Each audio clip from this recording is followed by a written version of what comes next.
Salve a igreja mais uma vez com a paz do Senhor. Amém. Glória a Deus. Então, vamos agora entrar na leitura da palavra, aliás, na continuidade da palavra, né? E os irmãos, prestem bem atenção. A gente vamos aprender hoje à noite, talvez algo que a gente nunca aprendeu através dessa passagem aqui em Josué capítulo 6, verso 1. Não é para isso, a gente tem que estar atento, viu, irmão? Atento, preste atenção, não deixe a movimentação de tirar a atenção, tá certo? O máximo de invitação, né, irmão, de movimento, para que a gente possa se concentrar e aprender através da palavra, amém? Glória a Deus. Aí você diz, mas o pastor é enjoado, já começou com doutrina já enjoado. Sim, eu já falei isso aqui, vou repetir. Se a gente estiver diante de um juiz, for para uma audiência, lá dá para ficar lá na audiência com outras pessoas também e correndo, bagunçando, gritando para lá e para cá, sim ou não? Sim ou não? Não, senão ele vai dar um carão e se você continuar teimando, olha lá que se for maior também vai até para o xirindó. Então aqui é a casa do Senhor, né? Nós estamos falando da palavra, de algo mais profundo, mais sério. Então tem que haver reverência, sim ou não? Sim, então vamos lá. Josué, abra sua Bíblia comigo em Josué capítulo 6. Vamos ler do verso 1 por diante, ou vamos meditar, né? Lendo, meditando, lendo, porque como eu sempre falo, irmão, e vou repetir, não adianta a gente aqui ler o capítulo inteiro de Josué, é o capítulo 6, aliás, né? Depois vamos para o 7, aí depois para o 8, certo? E a gente sai daqui sem aprender nada. Aí não vale a pena, é melhor a gente ler o versículo, sair, né? E aprender através desse versículo, não, com muita propriedade. Josué, vamos lá. O título aí que fala a destruição de Jericó. A destruição de Jericó. Jericó, eu creio que os irmãos já leram e já ouviram falar, né? E segundo a história, Jericó, ou alguns historiadores, né? Ou porque talvez todos, né? Concordam, né? Que Jericó, ela na antiguidade, ela era a cidade mais antiga de todo o universo. A cidade mais antiga do mundo era Jericó. Porém, segundo a Bíblia, a gente vai lendo, vai compreendendo e entendendo, né? Em alguns detalhes, em alguns versículos, que Jericó era uma cidade muito assim visada. Ela era visada porque ela ficava ali próximo ao Rio Jordão. Era uma cidade que ela tinha uma segurança muito elevada, como talvez outra cidade não tivesse a segurança que tinha lá, até porque, segundo alguns historiadores, né, o muro da cidade de Jericó, que era toda cercada, toda murada, né, segundo alguns historiadores, um carro popular, né, no dia de hoje, por exemplo, a largura do muro era tão grande que dava para um carro fazer a volta em cima do muro. Imagina aí a largura, a espessura da largura desse muro. Então, e aliás, a gente vai ler, irmão, a gente vai lendo aqui, né? Mas eu estou explicando aqui algumas coisas para a gente já ir, né, mais ou menos tendo a noção. A cidade de Jericó, além de ela ser fortificada através de muro, ainda tinha torre de vigília. Torre de vigília, alguém lá em cima, né? Soldados lá, ou sentinela, né? Como era a função de vigiar, né? A cidade, sempre ali na expectativa, torre de vigília, qualquer coisa que se aproximasse, Jericó era avisada. Então era uma cidade que ela tinha, além da abundância, que segundo os historiadores também, era uma cidade que produzia frutas, produzia legumes, né? Era uma cidade que tinha tudo a ver, que todos queriam viver naquela cidade, ou tomar conta daquela cidade, que era uma cidade que não faltava aproximadamente quase nada. Amém? E era impossível também de tomar posse da cidade de Jericó. Era impossível, irmão. Impossível, né?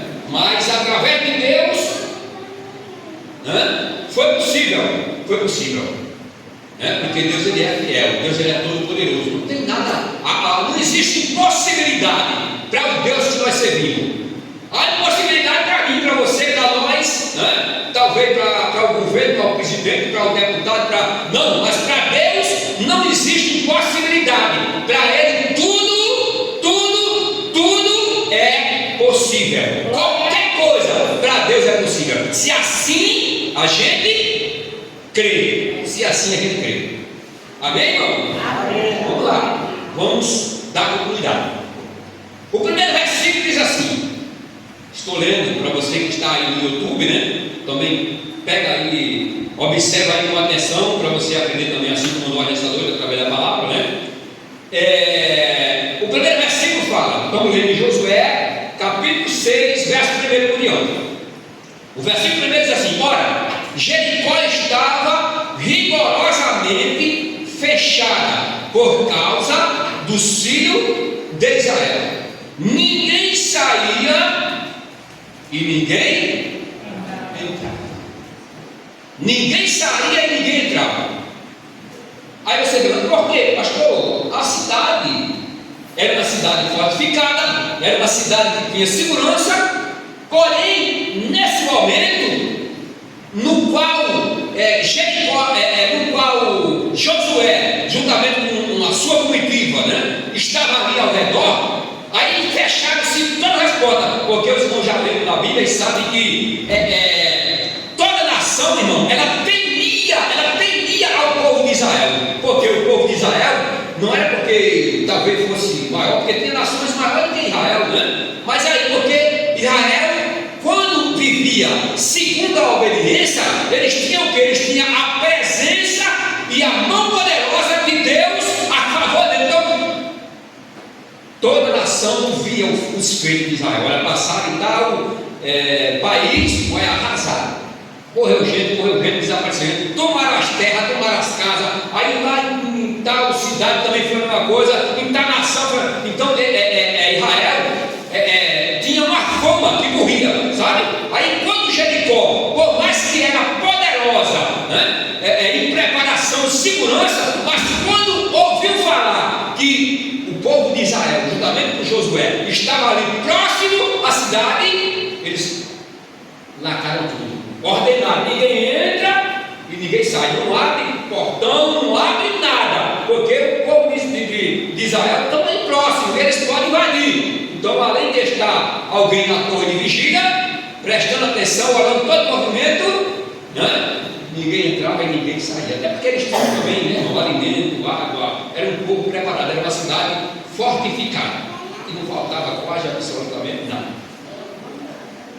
Então, olha só, vou repetir o primeiro, presta atenção aqui, irmão, presta atenção.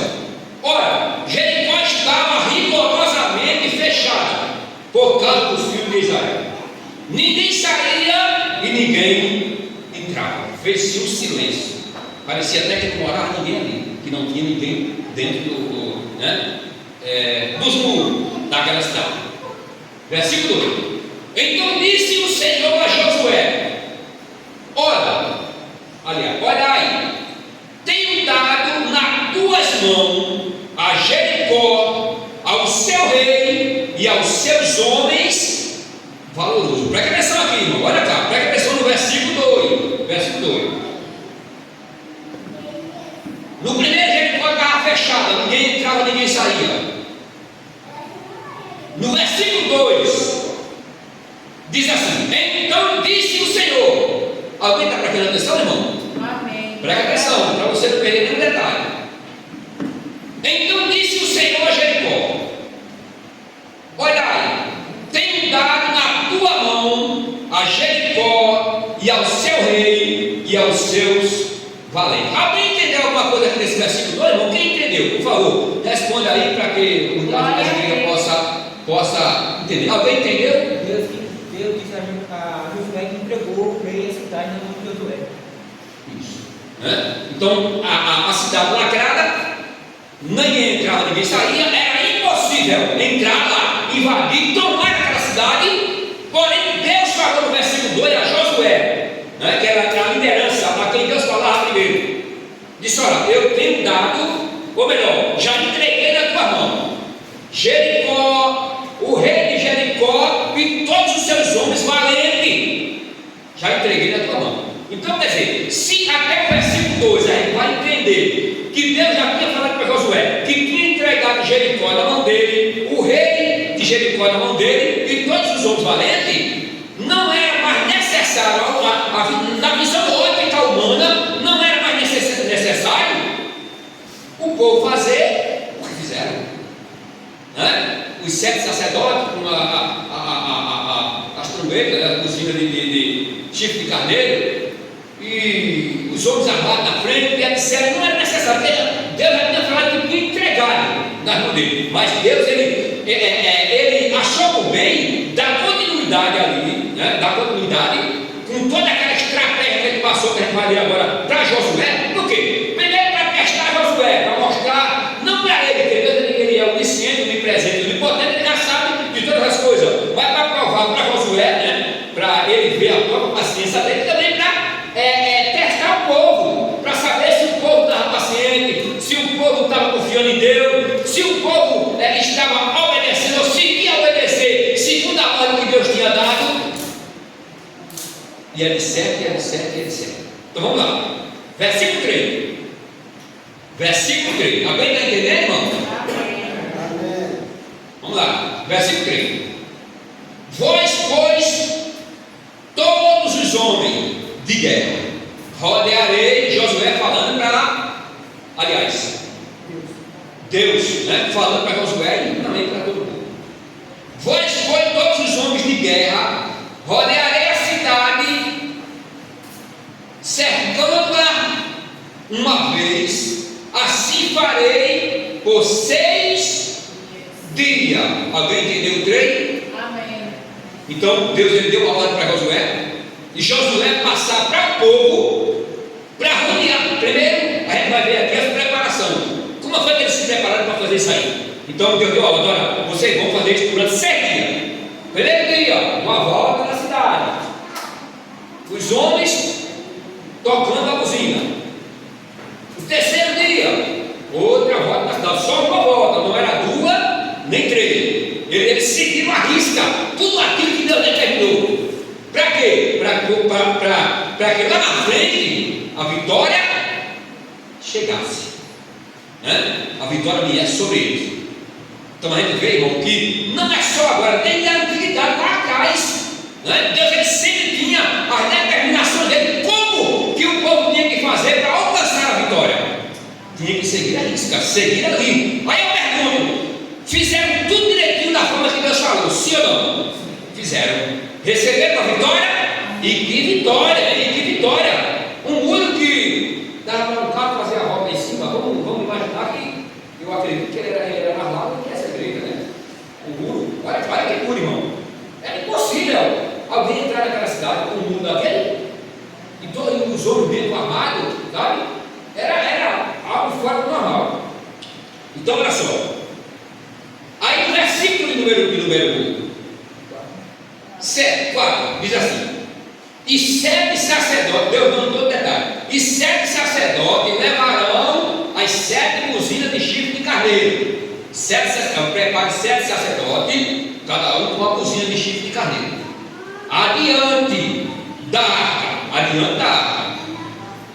E no 7º dia rodearei a cidade 7 vezes, e os sacerdotes tocarão as buzinas, e será que tocando-se prolongadamente a buzina de carneiro, ouvindo voz o seu sonido, todo o povo gritará com grande brado, e o muro da cidade cairá abaixo, e o povo subirá por ele, cada um em frente. Glória a Deus. Então, vamos continuar, depois eu explico. No versículo 6 ou 5, o 6. E então Josué, filho de Nun, chamou os sacerdotes e disse: levai a arca da aliança. Os irmãos sabem que a arca da aliança era onde estava a presença de Deus, né? e 7 sacerdotes levará 7 buzinas de chifre de carneiro adiante da arca do Senhor, e disse ao povo: passai a rodear a cidade, e quem estiver armado, passe adiante da arca do Senhor. E assim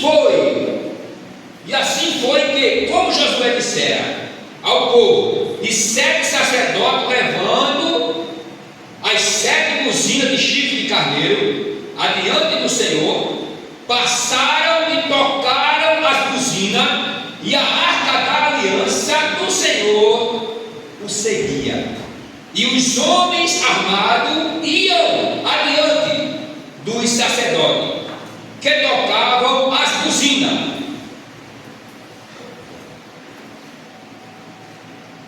E a retaguarda seguia após a arca, e andando, tocando as buzinas, iam os sacerdotes. Então a gente vai entender aqui uma coisa. No versículo 9 dá para a gente entender, e no versículo 13 a gente vai ler e vai entender bem direitinho. Na ordem que Deus deu para Josué, e Josué passou para o povo e ordenou ao povo, eles fizeram da forma que ele mandou. Os homens armados iam. Eu vou falando e vou perguntando para a igreja, você manda para a Jerusalém. No versículo 9 e no 13 também, eu vou ler o 13, vamos ler o 13, depois eu pergunto. Vamos ler o 13. O 9 já diz uma pregação, vamos ler o 13.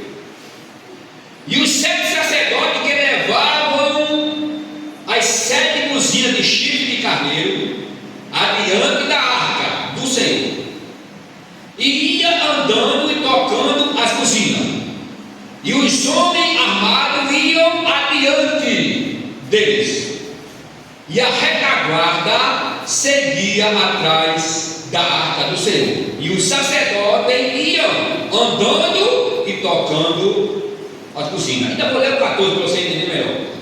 Assim rodearam outra vez a cidade, e no segundo dia voltaram para o arraial, e assim fizeram 6 dias, o 15. E sucedeu que ao 7º dia de madrugada, ao subir da alva, e da mesma maneira rodearam a cidade 7 vezes naquele dia, somente rodearam a cidade 7 vezes. Então, no versículo 13 aqui, já está explicando tudo direitinho. Quem era que ia na frente, irmão? É uma comitiva amarelada ali, tudo amarelado. Aí quem era que ia na frente? Os soldados. Em primeiro lugar, os soldados que estavam armados. Em segundo lugar, quem era que ia? Oi? Os sacerdotes que levavam as buzinas. Primeiro, segundo e em terceiro lugar, quem era que ia? A arca da aliança. E por último lugar, a retaguarda, ou melhor, os demais soldados atrás da arca. Então, primeiro os homens armados. Olha, esse detalhe aqui foi Deus que deu a Josué. Foi um detalhe que ele criou. Primeiro os homens armados na frente, depois os homens armados, os sacerdotes que iam tocando a buzina, os 7 sacerdotes. Aí, em terceiro, a arca da aliança. Em quarto lugar e último, a retaguarda, que era o restante dos soldados que iam atrás da arca. Então Deus deu todo o detalhe. E assim seguiram. Aí servia a rodear a cidade. Durante 6 dias, cada um dia era uma volta na cidade. Aí no final, Deus disse: quando chegar o 7º dia, vocês vão dar quantas voltas? No 7º dia, vão dar quantas voltas ao redor da cidade? A gente deu aqui agora. Oi? A gente deu aqui agora. Olha aí. Está bem direito aí. Poderam ser 7 vezes. Oi? 7 vezes. 7 vezes. Ao 7º dia, Deus disse: agora no 7º dia e no último dia, vocês vão rodear a cidade 7 vezes. 7. What? No versículo 10, para que eles ficaram sem falar até o dia que Deus mandou ele. Exatamente, eu ia falar disso agora. É porque Deus ele deu a ordem. Aliás, Deus passou para Josué e Josué passou para o povo, que não era para falar nem gritar, não era para ficar mudo o tempo todo, até só iam gritar e falar quando Josué desse a ordem. Josué deu, olha, vocês só podem arruinar do jeito que Deus mandou. Seria uma volta, cada dia uma volta, no 7º dia 7 voltas, mas só todo mundo mudo. Ninguém, olha que obediência, irmão, olha que obediência, olha que perseverança. Olha que perseverança. Não é fácil você passar 7 dias não sem falar, sem gritar, sem nada. Enquanto estava dando a volta, todo mundo calado, mas só vão gritar e falar quando eu mandar. Aí no versículo número 1, vamos ler o 10, né, que ele falou. Porém o povo Josué tinha dado a ordem dizendo: não gritarei, nem farei ouvir a vossa voz, nem sairá palavra alguma da vossa boca, até ao dia em que eu vos diga: gritai, e então gritarei. Só vão gritar quando eu mandar. Era uma ordem, era uma ordem, era uma obediência fora do normal. Por isso que o povo, né, eles tiveram êxito, juntamente com Josué, né, através da mão poderosa de Deus, e tiveram o privilégio de invadir aquela cidade, que não era fácil, ninguém nunca conseguiu invadir. Eles conseguiram invadir através do poder de Deus. Não, aliás, não foi só através do poder de Deus, mas em primeiro lugar, não desmerecendo o poder de Deus, né, mas em primeiro lugar, o quê? A obediência. Se eles não tivessem obedecido, se eles não tivessem seguido da forma que Deus ordenou a Josué para fazer, sabe quantas vezes o muro tinha caído? Sabe quantas vezes eles tinham conseguido entrar na cidade? Nenhuma. Né? Então, às vezes, acontece hoje no dia de hoje. Não é o caso que nós estamos aqui, mas às vezes nós, através da desobediência, de não querer cumprir aquilo que Deus determina, porque o ser humano ele tem um ego muito forte.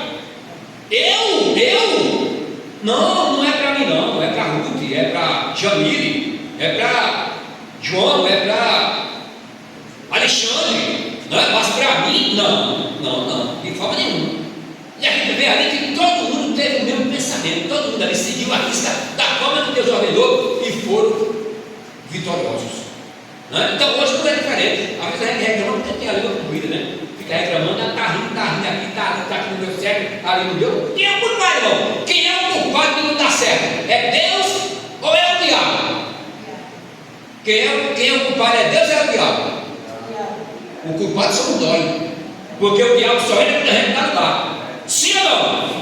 O culpado nem é Deus nem o diabo, o culpado somos nós, porque o diabo só entra para destruir quando nós damos lugar. Se a gente não der lugar, ele vai ficar rodeando. A Bíblia fala, não fala? Ele fica rodeando ao nosso redor, bramando como um leão, procurando a quem possa tragar. Então ele só traga se ele encontrar lugar.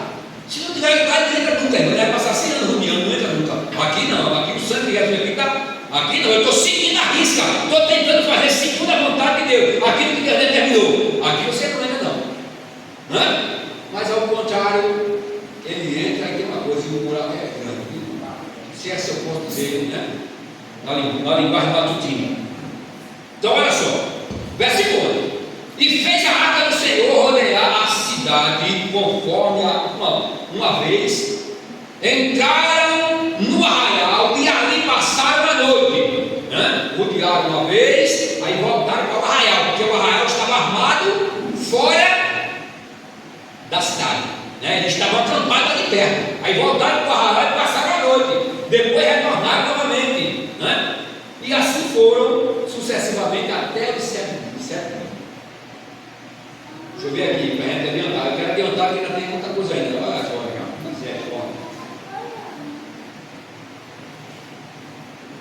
vamos ler o 15. E sucedeu que ao 7º dia de madrugada, ao subir da alva, e da mesma maneira rodearam a cidade 7 vezes. Naquele dia somente rodearam a cidade 7 vezes.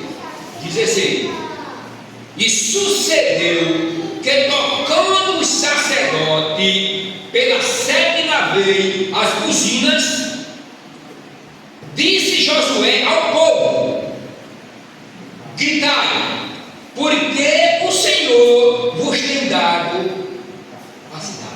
Aí agora o povo vinha gritar. No versículo 16 o povo gritava. Do primeiro até o 16 mudo, até o 15, né? Aí no 16 gritava. Versículo 17. Porém a cidade será anátema ao Senhor ela e tudo quanto houver nela, somente a prostituta Raabe viverá, e ela e todos os que com ela estiver em casa, porquanto escondeu os mensageiros que enviam. E não, esse versículo aqui, o versículo 17, ele tem algo muito forte para restabelecer, através de Raabe. Quem era Raabe? Segundo a Bíblia, segundo a história da Bíblia, Raabe era o quê, irmão? A Bíblia fala que ela era o quê? Uma prostituta. Raabe era uma prostituta. A mulher já não tinha valor. Hoje, glória a Deus, que já tem, irmão, mas lá atrás não tinha valor, não, irmão.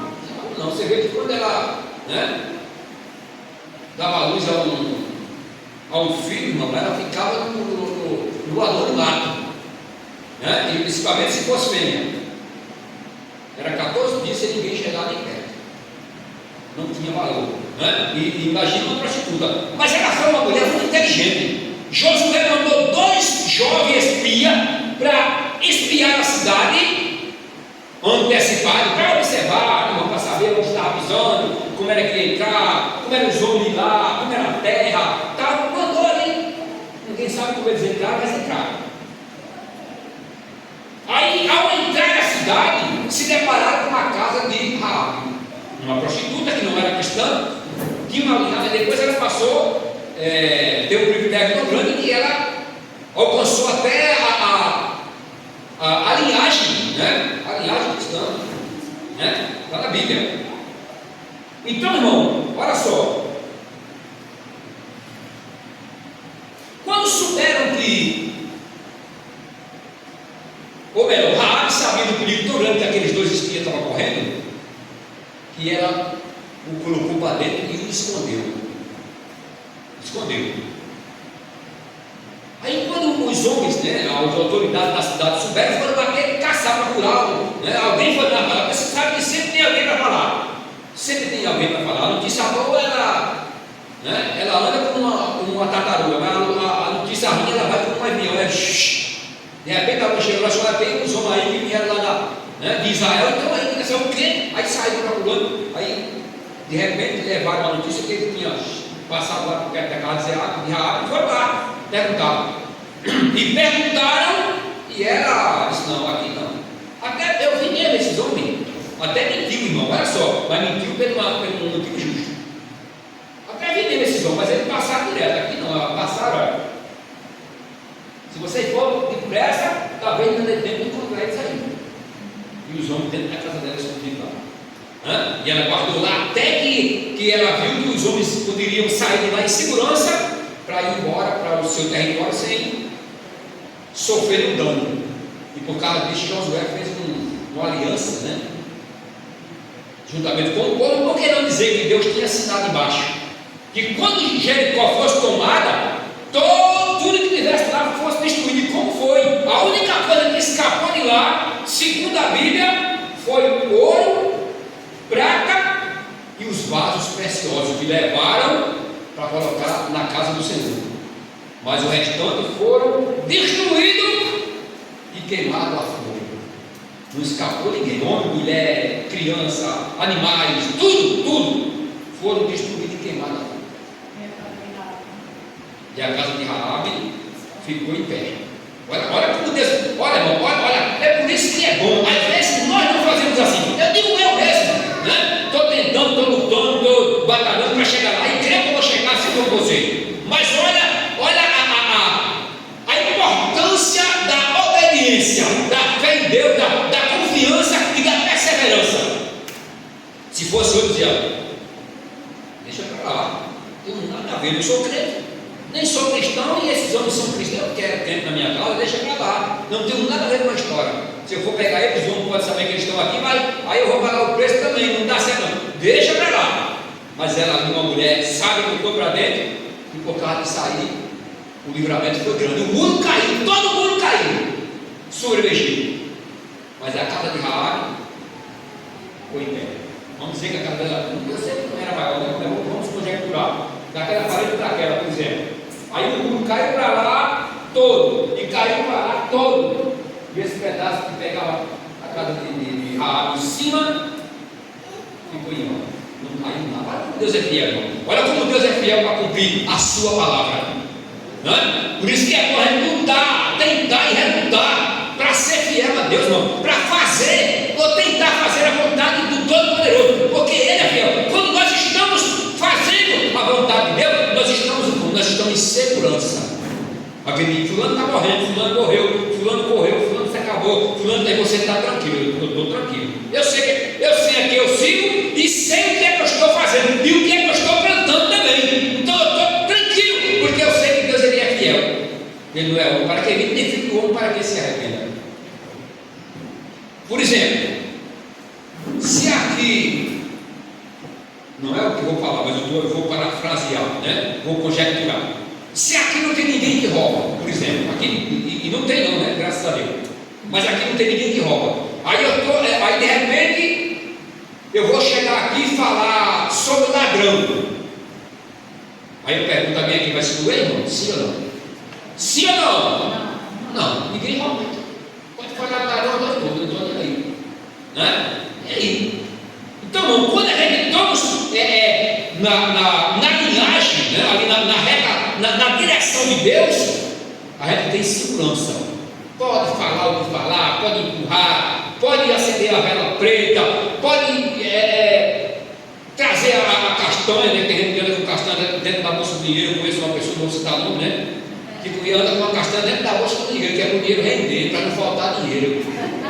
Agora vai oferecer Jesus para ele, vai, eu digo a você, não estou falando aqui algo que alguém disse, não, algo que eu vi uma vez. As pessoas abriu a bolsa, estava lá as castanhas, eu até perguntei, tu me ousadia de perguntar, sabe, isso aqui é segurança, mas vai oferecer Jesus para ele, se ele quer, vai, se ele quer, quer não, confia na castanha, mas Jesus ele não quer nem saber. Aí eu pergunto para você, é bem-aventurado uma pessoa dessa, sim ou não? Não, quando estiver na terra, glória a Deus, né? Até que vai escapando, mas o problema não é aqui, é a revolução daqui, né? O problema é lá, né? É a vida eterna, é a continuação da vida eterna, que é para sempre, que aqui tudo passa, mas a gente sempre fala que tudo passa, sim ou não? Existe alguma coisa na terra que não passa, irmão? É a Bíblia que fala que tudo passa, tudo passa. Essa igreja um dia vai se acabar, essa madeira um dia vai passar, essa lâmpada um dia não vai existir mais, essas caixas um dia não vai existir mais, esse microfone não vai. Fisicamente falando, um dia eu não vou existir mais, você não vai existir mais. Normal um dia também vai desaparecer, não vai. E etc, etc. Mas a vida eterna, ela permanece para sempre. Né? Então por isso que a única saída, ou o único bem, né, precioso que nós temos é a vida eterna. Então olha só. Aí, olha, se nós temos confiança em Deus, irmão, se temos certeza absoluta que Ele está conosco, por que temer? Por que temer? Cara feia, olho grande, inveja, né? Macumba, tem crente que tem medo de macumba. Eu vi um amigo cristão, não vou citar o nome aqui, dizer: olha, eu tenho uma boa de macumba tão grande. Irmão, uma pessoa dessa está confiando em Deus, não tem confiança no Deus Todo-Poderoso? Porque a Bíblia fala que nenhum mal sucederá ao justo. Então ninguém pode ter medo, pode arrancar osso lá no cemitério, né? Se for, vai até preso, que é crime, né? Mas eu estou falando aqui numa linguagem para a gente entender, né? Pode fazer o que fizer. Não estou nem aí. Nem aí. Por quê? Porque sabemos que estamos seguindo a um Deus que Ele é fiel. Ora, mas eu tenho medo, pastor, porque de repente, como eu ouvi o pastor falar essa semana, né? De repente eu tenho medo, eu tento agradar todo mundo, porque eu posso ficar sozinho. Como é certo? Deus não vai deixar você só não. Não! Pode se levantar sem ficar contra você, mas Deus vai sempre levantar alguém para estar do teu lado. Sempre vai ter uma situação, vai levantar alguém. Não, eu não quero ficar valendo. Daqui a pouco, Deus manda doido. manda 3, manda 4, mas se nós permanecermos fiel, jamais Deus ele vai nos deixar só. Nos deixar só. Ou melhor, eu até ouvi o pastor pregando, eu não sei se eu concordo com ele, irmão, eu achei quase, sabe? Mas eu vi um pastor pregando aí, minha esposa também viu. Ele falando que na maioria das vezes, né, acontece, não é outra coisa aqui, mas vamos falar aí, vamos, né? Estamos falando sobre a obediência, porque o povo adquiriu a cidade de Jericó juntamente com Josué através da obediência. O pastor estava pregando aí, trouxe uma pregação muito boa, ensinando e tal, e disse: olha, às vezes tem pessoas que estão do teu lado, você até ama bem, sabe?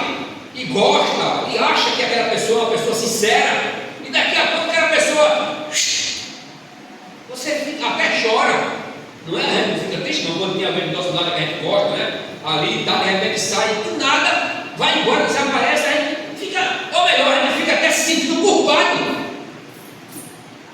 E ele estava pregando isso, você sabia que na maioria das vezes, não é todas as vezes, mas em algumas vezes, quando alguém está do teu lado que de repente desaparece, ele disse: é Deus que tira. Eu fiquei olhando, o que será que é? Ele disse: é Deus que tira, Deus permite, porque sabe que. Aí eu, como assim? Aí ele explicou: isso é porque Deus sabe que Ele vê e conhece aquilo que você não vê e aquilo que você não conhece. Aí ele disse: a pessoa não dá para andar você não, olha.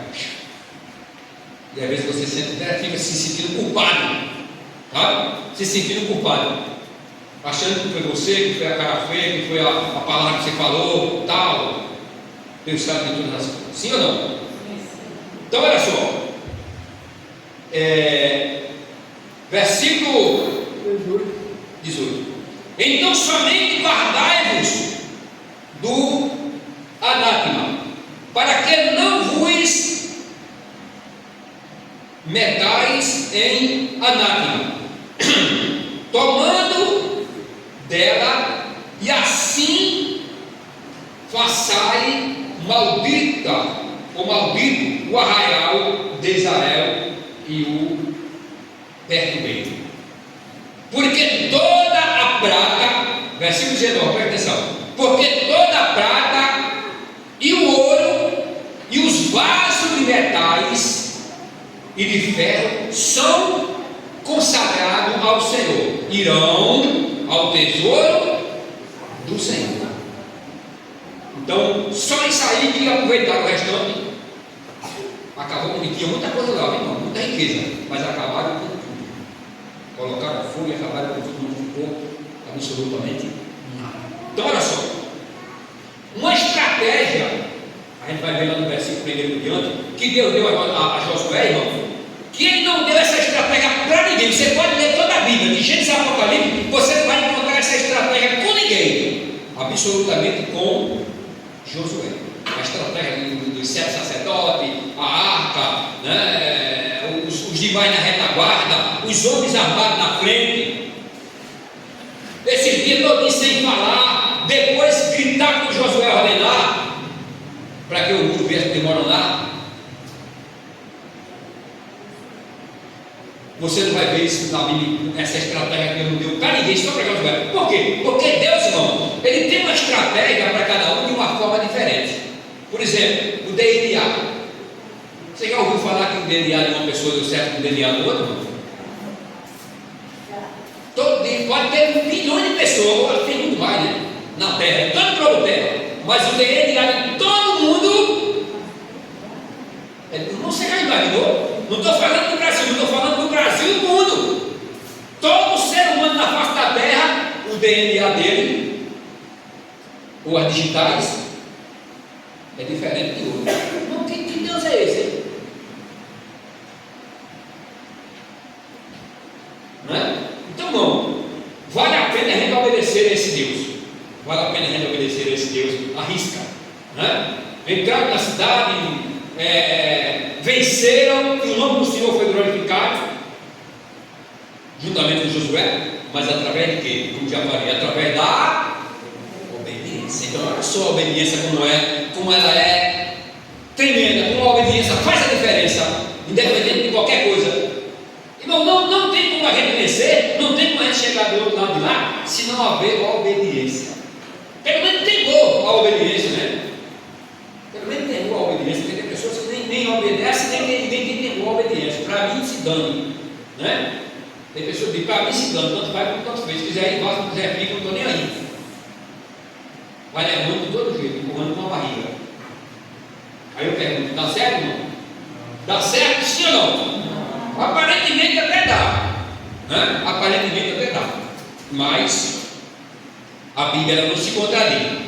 Então, uma estratégia que Deus não deu a ninguém, a não ser a Josué. Ou melhor, quando a gente vai observar na Bíblia, vai ver que Deus deu outras estratégias para outros homens de Deus de uma forma diferente. Por exemplo, vou colocar aqui alguns exemplos. Você vai lá para Davi. Qual foi a estratégia que Deus deu a Davi? Para vencer o inimigo. Qual foi a arma? A estratégia que Deus deu para Davi foi o quê? Vamos ler, irmão? Abra comigo 1 Samuel, por favor, 17. 1 Samuel 17.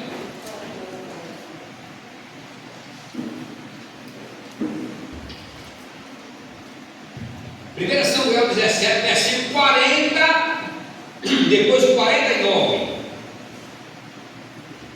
Quer ler, irmão? Por favor. 1 Samuel, Capítulo 17, versículo 40 e depois o 49.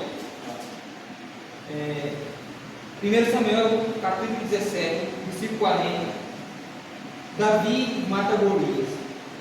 E tomou o seu cajado na mão, escolheu para si 5 pedras do ribeiro e as pôs no alforje de pastor que trazia e lançou mão da sua funda e foi chegando-se ao filisteu. 49. 49, né? 49. Versículo 49, no mesmo capítulo. Isso. E Davi pôs a mão numa foz e tomou dali uma pedra e com a funda lhe atirou e feriu o filisteu na testa, e a pedra se lhe encravou na testa e caiu sobre o seu rosto em terra. Pronto. Olha. Josué teve aquela estratégia, Deus deu para ele aquela estratégia, juntamente com o povo. Aí você vai ver, para Davi já foi uma estratégia totalmente diferente. Já usou o quê? Josafá. Da música. Exatamente. Josafá foi através da música, né? Aí a gente vai lá vamos lá para Sansão. Qual foi a arma que Deus deu a Sansão para vencer os filisteus? Oi? Estabeleu a força. Sim, mas teve uma hora que ele. Oi? Sim, uma queixada de jumento também, mas teve uma história que ficou marcada. Essa foi a melhor. Da raposa, né? Exatamente. Como é que eu vou vencer esses filisteus? Aí Deus falou no coração dele: você vai pegar 300 raposas. Você já pensou, irmão? Você já pensou Deus dar uma estratégia para você vencer o inimigo? Dando uma ordem para você ir lá no matagal e pegar 300 raposas, irmão? Que trabalho terrível não ia dar para pegar essa daí? Não vai mais saber o que ia sair essa raposa. 300 raposas. E colocar lá o pição amarrado na cauda de canhão, cada com cauda, colocar o pição e a raposa saía dentro do matagal, né, do território dos inimigos, com aquele pição aceso e o pição queimando, arrodeando, o fogo pegando, e foi cercando as 300 raposas, e daqui a pouco estava todo mundo preso. Você já pensou como Deus é tremendo? Olha que estratégia! O que é que Deus ele não pode fazer ao meu favor e ao teu favor se a gente crer? Se a gente crer, confiar e perseverar também. Porque tem isso, a gente perde na batalha mesmo, irmão, porque a gente não persevera. Hoje vai, e amanhã desiste. Aí amanhã vai, depois de eu não vou mais não. Hoje vai, eu não faço mais não. Aí fica sempre naquilo. Mas se a gente perseverar, Deus ele pode qualquer coisa por nós. Então olha só, as estratégias. Não, isso é negócio de doido, de louco. Não procurar 300 raposas para amarrar o que são na cauda da raposa e soltar nos campos dos filisteus para botar fogo e acabar com aquela raça? Né? Vai entender aí, o nome de Deus, ele tem as suas estratégias, né? E o lema disso aí é sempre a obediência. Irmão, tudo que a gente consegue diante de Deus tem que ser através da obediência. Ninguém consegue dar através da obediência. Porque quem obedece, vai. Quem obedece, vai. Quem obedece, não tem dúvida. Quem obedece, não vai escutar A nem B. Ele segue adiante. Segue adiante. Por exemplo, Abraão, lá em Gênesis capítulo 22, verso 1 por diante. Você vai para lá. O que foi que Deus pediu para Abraão? Qual foi a obediência que Deus botou? Não, Deus botou Abraão no estreito, irmão. Vai e oferece para mim o teu filho. Aí ele ainda chocou. Aí no outro versículo ele diz: o teu único filho. Você já pensou se Deus chegasse e dissesse: eu vou ver se você é obediente dele? E dissesse: ela vai lá e pega o teu filho, aquele que tu ama, o teu único filho. Era o filho único. E leva e oferece para mim. Mata ele lá e oferece para mim. Você já pensou se Deus fizesse isso, irmão? Se Deus desse essa ordem para cada um, para qualquer um de nós aqui? Se você tivesse um único filho e Deus chegasse e leva teu filho aí, por exemplo, vamos conjecturar, né? 5 anos de idade. Ou que fosse 10, ou que fosse 8, ou que fosse 9, não sei, ou 12, né? Pega ele e leva, e mata lá. Para saber se a tua fidelidade está pura comigo. E aí, irmão? Será que a gente ia, irmão? Será que a gente ia olhar para o meu filho, só tenho esse ou minha filha, matar? Foi tão duro, que a gente vai ver na Bíblia, a gente não vê de forma nenhuma o envolvimento de Sara nessa participação. Porque certamente, irmão, alguns historiadores comentam e até concordam, que Abraão saiu de casa na madrugadinha, né, com aqueles homens, amador, jumento e tal, e Isaac, e certamente ele nem falou para Sara, ela ainda ficou deitada, disse: fica aí que a gente vai ali. Talvez se ele inventou uma desculpa, não falou para onde ia. Eu tenho certeza não, porque ele não falou, porque se ele falasse para ela tinha ido atrás correndo, sim ou não? Sim. Tinha demais. Meu filho, tá doido, ele tinha corrido atrás e gritando, era um desespero. Então ele sai ali, nem avisou. E ele ia fazer, você observa que ele ia fazer. A Bíblia fala que ele ia fazer. Parou ali tudinho quando ele anjo bradou. Porém, ele estava no coração dele, ele ia fazer, porque ele era uma pessoa temente. Você vai observar que Abraão ele era uma pessoa temente a Deus. Porém, ele tinha dentro de si o que? A confiança. Coisa boa é a gente ter confiança, irmão, em Deus. Confiança, e só tem confiança quem obedece. Sim ou não? Sim. Como é que a gente vai ter confiança em Deus sem obedecer, irmão? Como é que a gente vai ter confiança? Ou melhor, como é que João vai ter confiança de receber o dinheiro que sexta-feira você não trabalhou? Dá para receber? Quando chegar no dia, eu quero o meu pagamento. Se não fosse nem dar, os 5 dias da semana, tu vai buscar lá o quê? Você está entendendo? Então, só tem confiança em Deus quem obedece. E Abraão, ele tinha essa confiança plena. Ele sabia que ia. Se Deus não falasse, ele matava mesmo porque ele era obediente, mas ele tinha confiança que Deus ia prover. Olha que ele disse a ele: meu pai, estou vendo tudo aqui. E o cordeiro? Meu filho, o cordeiro, para si Deus proverá. Foi o que ele falou para Isaac. Que ele já tinha certeza absoluta que Deus estava fazendo aquele teste e sabia que ele ia fazer mesmo que ele fazia, mas no coração dele, né, ele sabia que Deus ia prover de uma forma ou de outra, assim como proveu. E olha que o menino também foi obediente com Isaac, porque se fosse eu tinha dado uma idade, até agora ele ia correndo. Você já pensou? Deitar e amarrar o carro e dizer: é você dele. Eu quis parar a lenha, botar o barro abaixo, e a carreira era grande, até hoje ele ia correndo. Então Isaac também era muito obediente, né? Demais. Então, irmão, Deus ele tem estratégia, na maioria das vezes, né?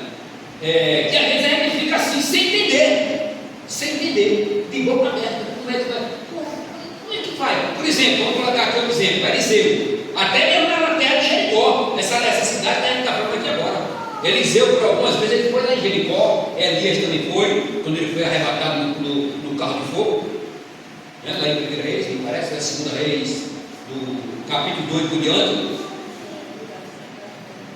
a gente vai ver, segunda Reis, a gente vai ver que Eliseu, ele chegou naquela cidade de Jericó, depois que Elias foi arrebatado, ele pegou a capa de Elias, tocou no Rio Jordão, o rio se abriu, ele passou, e chegando em Jericó, da onde ele já tinha passado lá na Elias, né?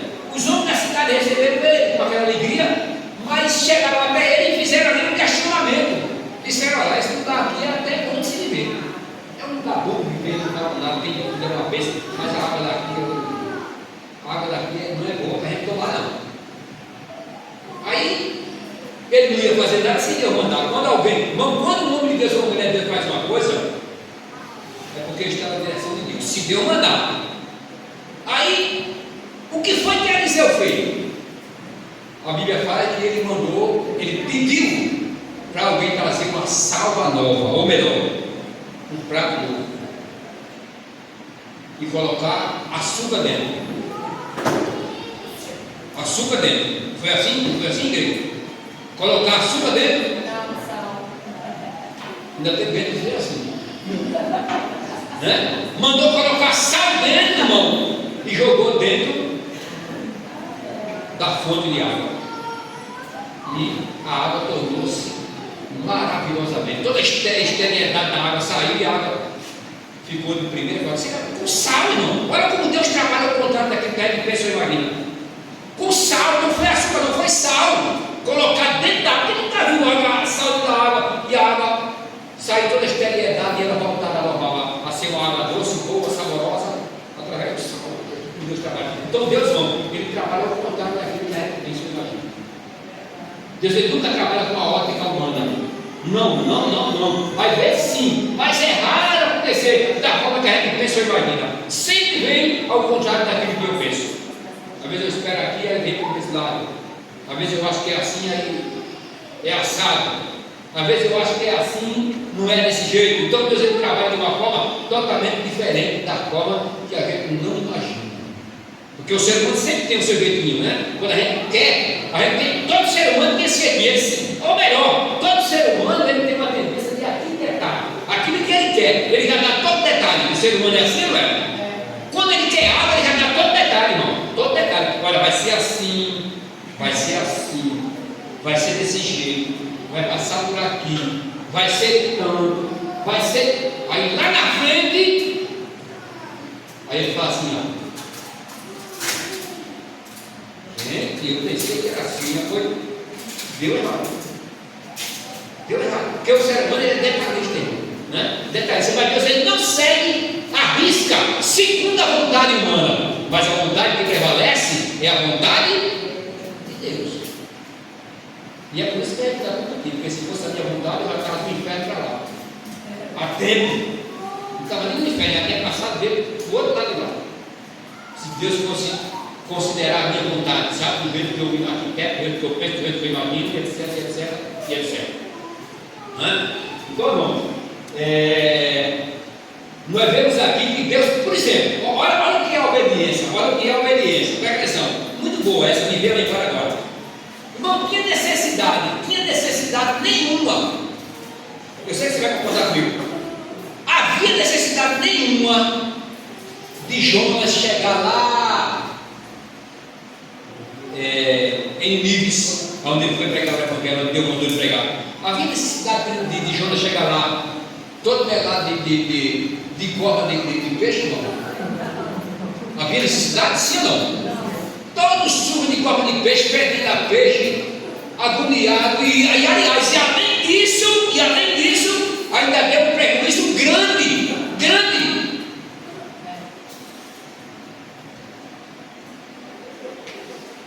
Deixa eu ver aqui, vamos para lá. Lá a gente vai cuidar. Lá em Jonas capítulo 2.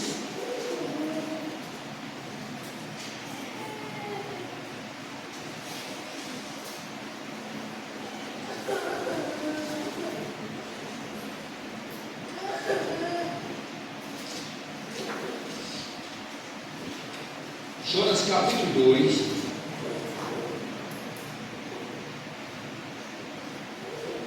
Primeiro, o capítulo 1, o versículo 1 diz assim, a gente fala: E veio a palavra do Senhor a Jonas, filho de Amitai, dizendo: levanta-te e vai à grande cidade de Nínive, e clama contra ela, porque a sua malícia subiu até a minha presença. Deus deu a ordem. Ele poderia ter se levantado e feito como Jericó, como Josué, seguiu a risca tudo aquilo que Deus determinou. Tinha aí tranquilo, irmão. Tinha chegado mais logo, o povo tinha se convertido, assim como se converteram, porque a cidade de Nínive era uma cidade sanguinária. Todo mundo tinha medo de ir para lá. Os homens não eram cruel, irmão. Era um matador. Aí Jonas disse para lá: se eu for para lá, você mais um. Vou não. Mas no final, com todo o currículo, com todo o prejuízo que ele teve, que deu os outros, ele foi para lá e pregou a palavra, e o povo se converteram. Até o rei rasgou as vestes, pediu a roupa de saco de pano, e todo mundo se prostrou diante de Deus e se converteram à cidade. Olha só, irmão. E Jonas correndo, com medo de uma coisa tão, sabe? E já conhecedor do poder de Deus. Então, olha só. Se eu ver aqui, no versículo 2, me parece ser no primeiro capítulo 2.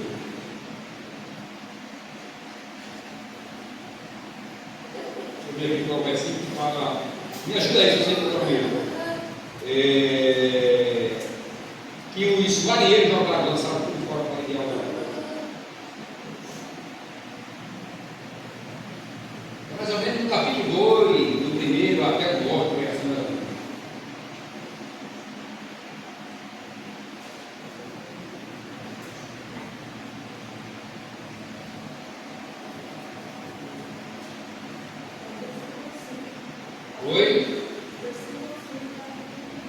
versículo 5, capítulo 5, do capítulo 1. Ah, sim, versículo 5 do capítulo 1. Vamos lá, olha só. Versículo 1, versículo 5 do capítulo 1 diz assim: e então temeram os marinheiros, e clamava cada um ao seu Deus, e lançaram ao mar as cargas que estava no navio, para o aliviarem do seu peso. E Jonas, porém, desceu ao porão do navio, e tendo-se deitado, dormiu um profundo. Olha só, olha, irmão, olha o que é a desobediência. Às vezes tem filhos que perdem por causa da desobediência, sim ou não? Às vezes tem pessoas que perdem o emprego por causa da desobediência. Às vezes o patrão de uma obra, ou o carregador, faz assim, eu? Não, mas não faz muito, já fiz isso aqui, não faz, aí vai ficando manjado, marcado, sabe? No primeiro ano da lei, 10 no segundo, vai ficando manjado, daqui a pouco vai. Por causa de quê? A desobediência. Ou melhor, porque não vestiu, como diz o pastor Daniel, não vestiu a camisa. Tem gente que em qualquer lugar que ele está não veste a camisa não, irmão. Fica louco, estrutura passando. Todo mundo veste a camisa, menos ela. E eu vesti a camisa até o menino. Visto de jeito nenhum. Olha aqui. Não foi pregar a palavra. Aí deu um prejuízo, não. Lançaram uma boa parte das cargas que estavam no navio, foi lançada dentro d'água. Tiveram um prejuízo terrível. Por causa de quem? Jonas. Por causa da desobediência. Aí embolou, deu prejuízo. Aí no final,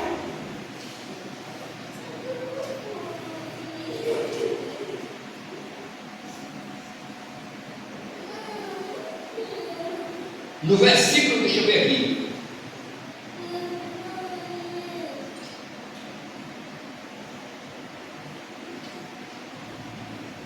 Vamos ler o versículo 4. Nós lemos 5, depois do primeiro. Aliás, eu sei. E o mestre, o 6 do primeiro capítulo, né? Versículo 6. E o mestre do navio chegou-se a ele e disse: que tem? Dormiu. Levanta e clama ao teu Deus. Talvez assim ele se levante. Aliás, talvez assim ele se lembre de nós, para que não pereçamos. E dizia cada um ao seu companheiro: lancemos sorte para que sabamos por que causa nos sobreveio este mal. E lançaram sorte, e a sorte caiu sobre Jonas. E então lhe disseram: declara-nos tu agora por causa de quem nos sobreveio este mal. E que ocupação é a tua? De onde vem? Qual a tua terra? E de onde e que povo és tu? Que povo és tu? E ele lhes disse: eu sou hebreu e temo ao Senhor, o Deus dos céus, que fez o céu e a terra seca. E então esses homens se encheram de grande temor e disseram: por que fizeste tu isto? Pois sabia os homens que fugia da presença do Senhor, porque ele lhes tinha declarado. E disseram-lhe: que faremos, pois, para que o mar se nos acalme? Porque o mar ia se tornando cada vez mais tenebroso. Olha, irmão, aí Deus ia aumentando a cada milímetro de segundo. O mar ia agitando cada vez mais, ia correr tudinho. Ou melhor, se ele não tivesse obedecido, eu tenho quase certeza que aquele navio ia afundar de uma vez por todas e escapar dele, porque aí Deus estava grande por causa da desobediência de Jonas. Vou finalizar. 12.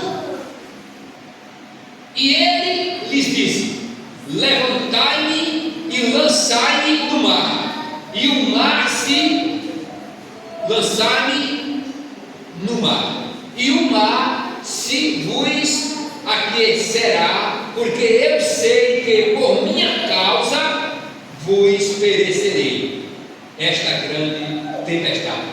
Então, entretanto, os homens remavam para fazer voltar o navio à terra, mas não podia, porquanto o mar se ainda embravecendo cada vez mais contra ele. Queria adiantar aqui, mas versículo 15: e levantaram a Jona e lançaram ao mar, e cessou o mar a sua fúria. Está vendo? Lançaram dentro do mar, pegaram pelas pernas, pelo braço. A Bíblia não fala de pegar, estou conjecturando, né? De repente, fizeram sempre pegar. Alguém aqui já fez isso, não? Já pegou assim, tomando banho no rio, no açude, dizendo, né? Alguém vai rondeiro, ou um menino, não sei, alguém. Eu já fiz isso uma vez. Aí pega no braço, e outros pegam lá no pé e faz assim. E primeiro a gente fazia isso lá em Rio, no Rio de Janeiro. Eu uma vez lá, quando eu ia para lá, aí o menino tem que sair, pega lá na mão, aquele vai pesado, pega a mão dele na mão, e o outro pega lá nos pés e faz assim, dá um espelho, faz para assim, ó. Vai lá e para cá, e quando vinha no rio, vai cair só o pacote dentro da água. Talvez fizeram assim com Jonas, jogaram com tudo, vá. Aí a Bíblia fala que quando jogaram ele, o mar se fez bonança. Olha só, irmão. Olha o preço da desobediência. Olha como é triste a gente não obedecer ou não atentar para obedecer a voz de Deus. Aí no versículo 8. Tem certeza? 17. E preparou, pois, o Senhor um grande peixe para que engolisse a Jonas. E esteve Jonas 3 dias e 3 noites nas entranhas do peixe. O preço alto, irmão. 3 dias e 3 noites. Na escuridão tão grande que ele próprio chamou de inferno. O vento do inferno clamei ao Senhor e ele ouviu. Né? E foi para lá.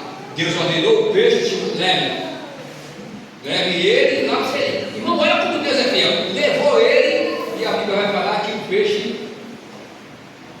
Abra aí, João, no 2, verso 9, não 10. É o 10. E aí, por favor? Falou, pois, o Senhor ao peixe, a este vomitou as mãos na terra seca. Olha aí. Foi para lá, vomitou. Jonas saiu para fora, só o pacote, todo melado de goma de peixe, que o peixe do dedo, você sabe que é uma capinha nada. É um bicho gostoso, mas pensa num bicho que vai adorar para fazer peixe. E Jonas passou 3 dias entendeu dentro, saiu cheiroso dentro e foi pregar a palavra que Deus tinha mandado. Olha aí, então a desobediência, ela não vale a pena na vida do ser humano. Além de pagar o preço, ele roda, e daqui a pouco chega no mesmo lugar. Então não adianta, é melhor obedecer, como a Bíblia diz, do que sacrificar. Amém? Que Deus possa continuar nos abençoando. Quero agradecer a cada irmão que aqui está, né? Aos que estão conosco aí também pelo YouTube, né? Nos acompanhando aí esse culto de doutrina. E a cada irmão, né? Ao presbítero, aos demais amados que estão aqui, e demais que não puderam vir, que Deus possa continuar abençoando a todos em nome de Jesus. Amém? Vamos ficar em pé. E não esquecendo, irmão, que hoje é quinta, né? Domingo é a Santa Ceia. Domingo nós estamos aqui na Santa Ceia do Senhor, né? No mesmo horário, das 7 às 9, certo? Em nome de Jesus. Ou das 19, né? Glória a Deus. Então, vamos orar.